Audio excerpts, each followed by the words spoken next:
The release of Chapter 437 in 2009 caused a major stir in the Naruto community after Hinata confessed to Naruto. 1 page later, Pain used the almighty push to blow Hinata away and drove a chakra rod into Hinata, albeit off panel. The speech that Pain gave Naruto, comparing the supposed death of Hinata to the death of his parents at the hands of Konoha Ninja, it left the community in a state of shock.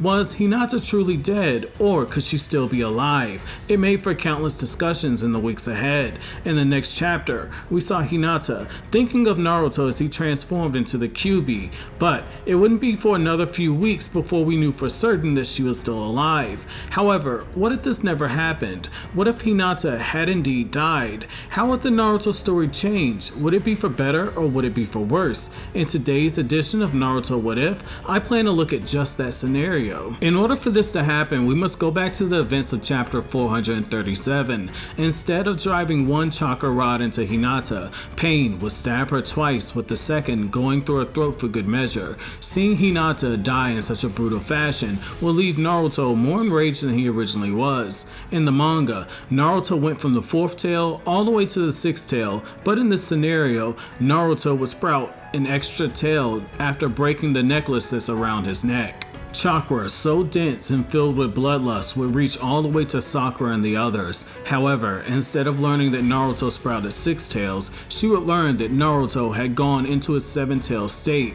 Just the 6-tail version of Naruto gave Pain an extremely hard time. He was barely able to stop him using the almighty push. Pain would use up far more chakra in this version of the battle, causing him to use more of the Rinnegan Jutsu back to back to hold off Naruto, which would see his chakra levels being depleted at a much faster rate. The size of the Biju bomb that was fired in chapter 438 would be even larger than the one that we saw originally. Just as she did in the original story, Sakura would be the one to order an evacuation of the area, but not before being told that Naruto had sprouted 7 tails. Nagato would still order the Tendo Path to move closer to his body, like he did originally. It should be noted that at this point in the story, Pain, only using one almighty push and one universal pull, had left his chakra level so low that Konan worried that using any further chakra could result in Nagato's death. The scenes in the anime where Pain fought the 6 tails for a prolonged period of time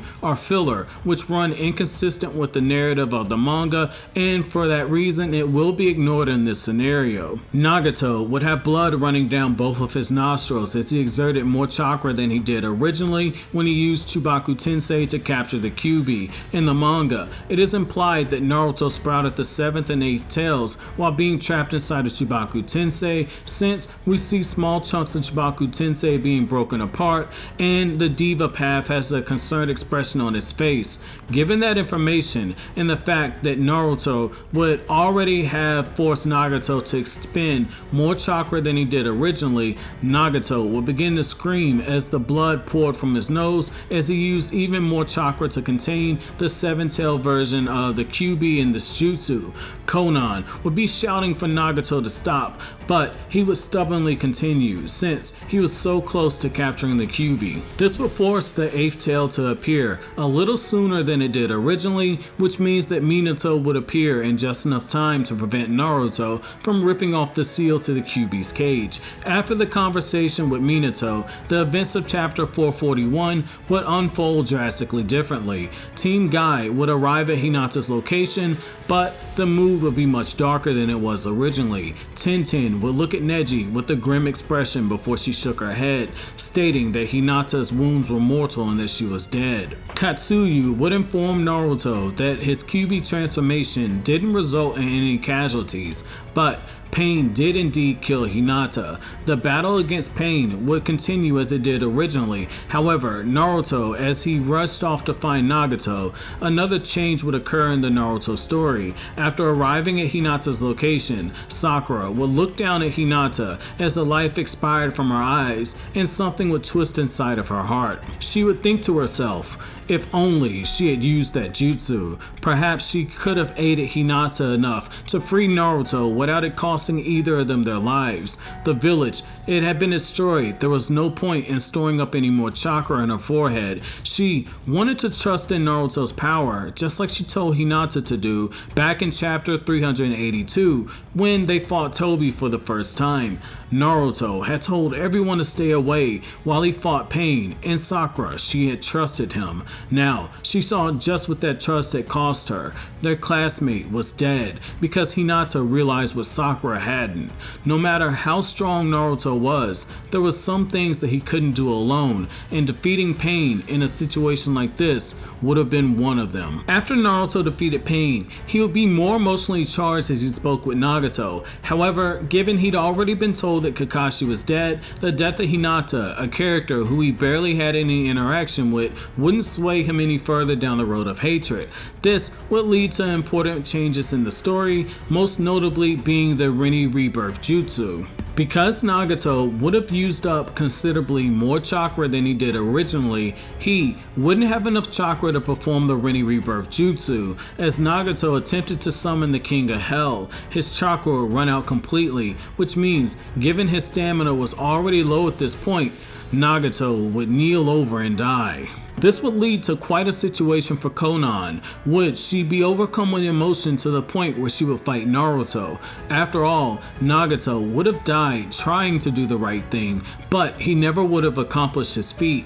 If it did come down to a fight, Naruto would be in a world of hurt if you look at things objectively. Konan would have the advantage of flight, making it harder for him to land attacks since Naruto is a close quarters fighter. Naruto wouldn't have any clones left to gather nature energy form in order to enter Sage mode. However, it can be argued that Konan could still cause trouble for Naruto at this point, even if he did have a clone on deck in order to give him Sage mode. We've seen Konan combine her paper jutsu with explosive tags. She can also turn into paper to flee Naruto if he ever managed to get close, or she could outright use the paper to suffocate him. The only way that Naruto will logically win is if he had Sage mode and he used the Rasen Shuriken, but even then, if Konan is in the air, then it means that she might be able to dodge both of the Rasen Shurikens and the Sage mode jutsu will run out. It would be a higher grade of difficulty than people give credit, but Naruto could win the fight,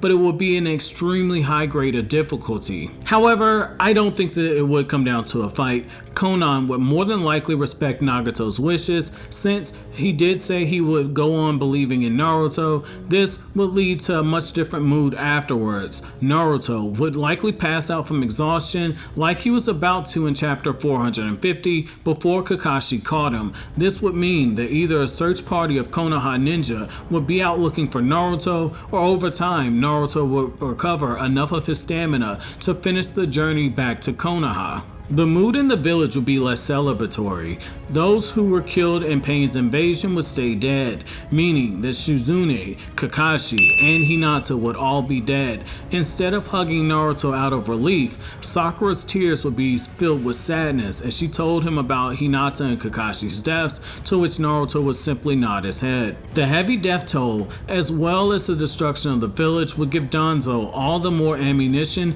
to make the case against Tsunade to the feudal lord, as he did originally in the story. Kakashi would be dead, and Naruto would be too inexperienced to be nominated for 6th Hokage.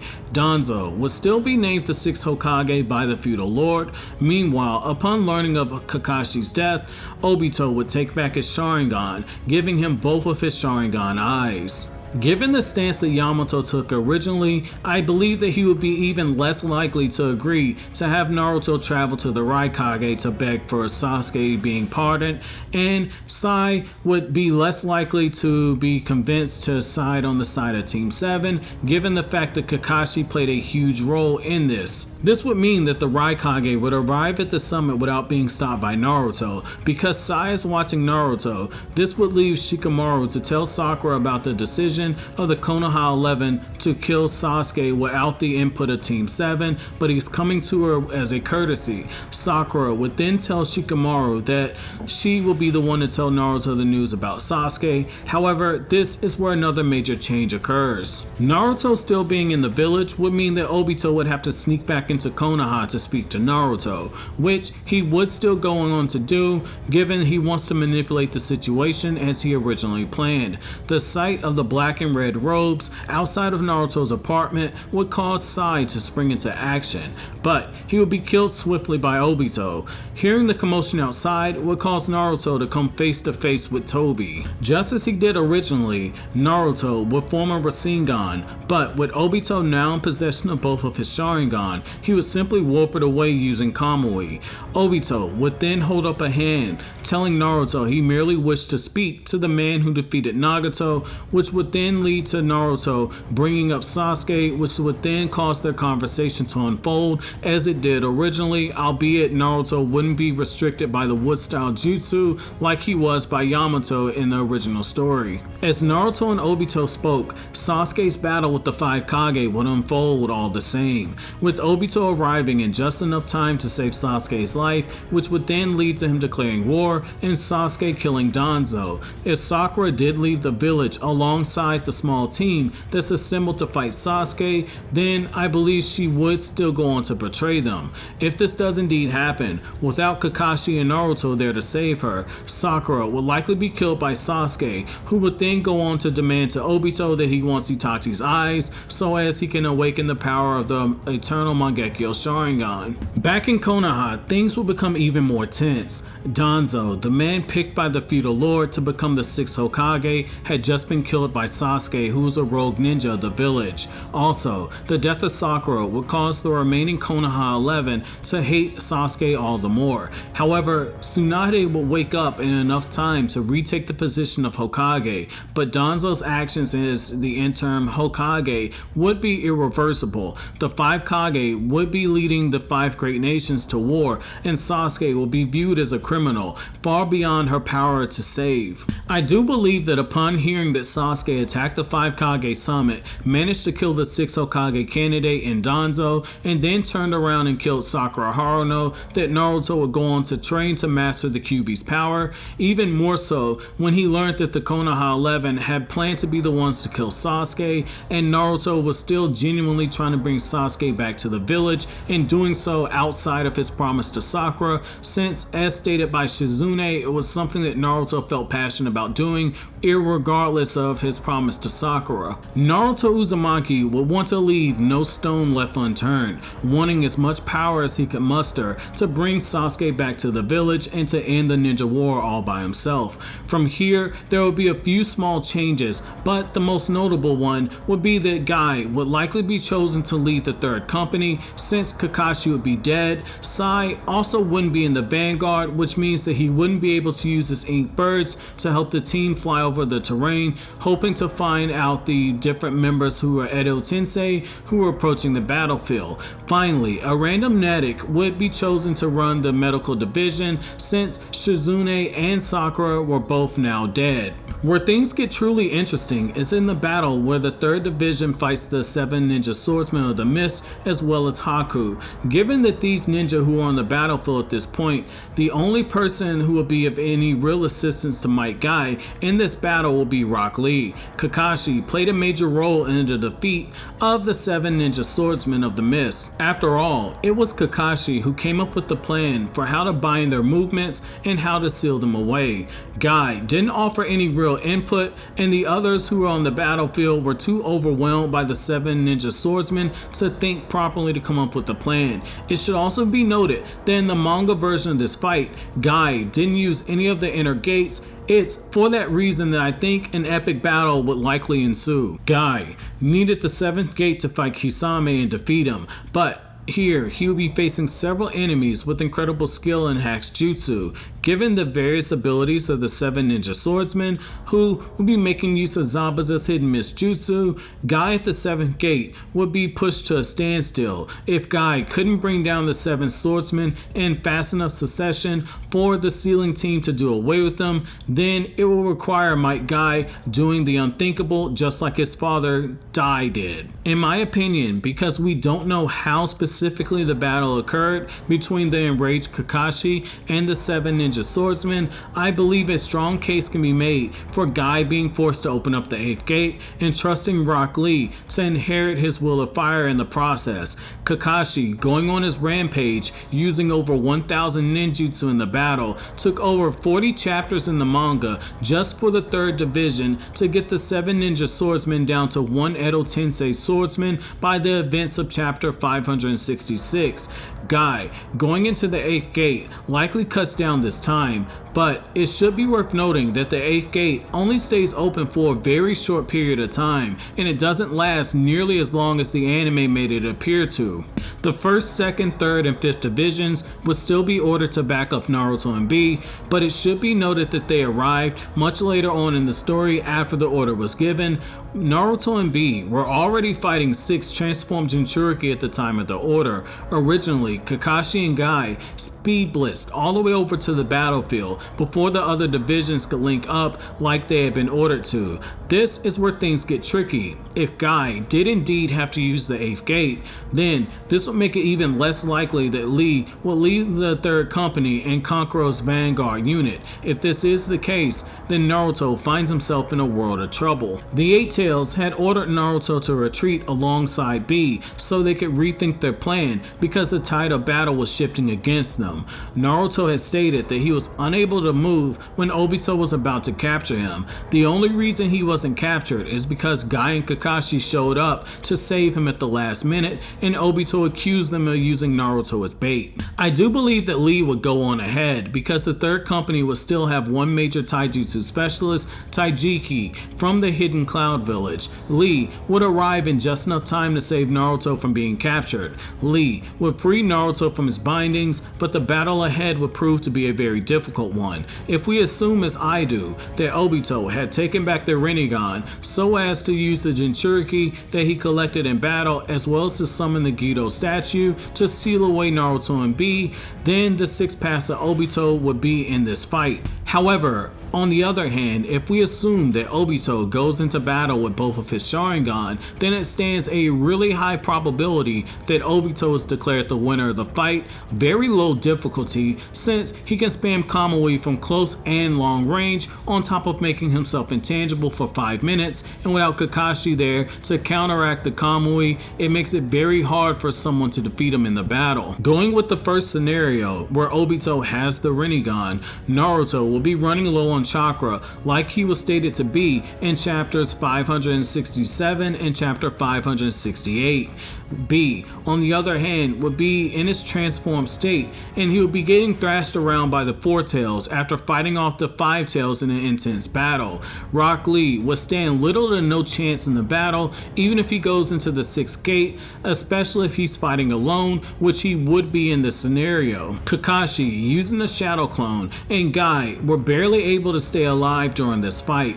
Guy and Kakashi have more skill and experience than Lee, so I don't see this fight going too favorably for Rock Lee, because Naruto couldn't produce any more Shadow Clones due to the QB not giving Naruto any additional chakra, which is why the 8 Tails got onto Kurama. Then things would become very dire. Naruto Uzumaki was about to pass out after stopping the 4 Tails, and there are other tailed beasts on the battlefield that Rock Lee would have needed to fight unassisted. Given the fact that Kurama still hadn't given Naruto his chakra, I have a hard time believing that Lee would be able to stay alive by fighting alone. Just the sheer number of opponents of the this caliber would be too much for him, which means he would likely die well before the events of chapter 571, in which Naruto gets the tailed beast chakra. Naruto would eventually get Kurama to give him his chakra, which would allow him to demolish the remaining Biju like he did in chapters 571 and chapter 572.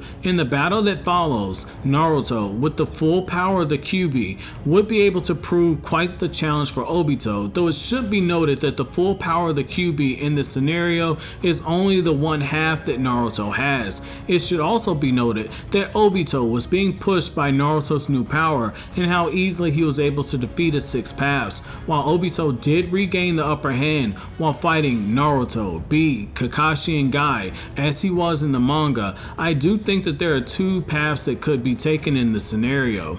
Obito could choose to briefly retreat, going back for his Sharingan Eye, which would easily give him the upper hand in a fight, or he could choose to see the battle out until the end, not wanting to give Naruto and B the opportunity to head over to help the other 5 Kage fight Madara Uchiha. I believe that he would ultimately choose to stay, knowing that if worst came to worst, if he was able to fight B alone, he could rip out the Rinnegan Jutsu. Obito confirmed Kakashi's observation that Obito didn't use any of the 6 paths jutsu during the fight because Kakashi and Guy were aware of how to counter the jutsu. B, while he did have some experience with the Rinnegan, he was still relatively new when it came to fighting it and would have to rely on Naruto advising him. As the Alliance rushed to back up Naruto, Obito would take on Naruto and Killer B. Given how easily Obito was able to keep up with the 3-man team of Naruto, B, and Kakashi while protecting the Gedo from Killer B, I could see Obito gaining the upper hand. Despite the Kyuubi chakra, Naruto stated that Obito was stronger than he thought and that he wasn't able to get a hit in. Obito wouldn't be pressed to the point where he would be forced to use the infinite Tsukuyomi too soon. No Kakashi on the battlefield means that there's no way to exploit the Kamui's weakness. No Guy on the battlefield makes it less likely that they have one fighter act as a diversion, and the fact that it would be less effective. Naruto, Kakashi, and Guy rotated in and out in between being the diversion, while the others fought off on the attacker, switching roles depending on how convenient the situation was. On more than one occasion, Naruto was already close to being captured in this fight, but he was saved at the last minute by either Kakashi or Guy. If Obito isn't able to capture Naruto on his own, then by the time Madara Uchiha breaks the reanimation jutsu and cucks the 5 Kage, then a team of Madara and Obito would be more than able to capture the 2 remaining Jinchuriki. The reason being is that Killer B was already running low on chakra and stamina, and Naruto had already shown himself as being susceptible to being captured when he let his guard down on more than one occasion when he fought against Obito. This would lead to Madara forcing Obito to revive him, and the infinite Tsukuyomi would be activated long before Sasuke would have arrived with their reanimated Hokages. So, as you guys can see, Hinata dying actually managed to change the story in more ways than just giving birth to everyone's favorite prodigal son, Naruto Uzumaki. That's it for my video today, guys. Don't forget to comment, rate, subscribe, and share. Thank you so much for watching to the end. Have an awesome day.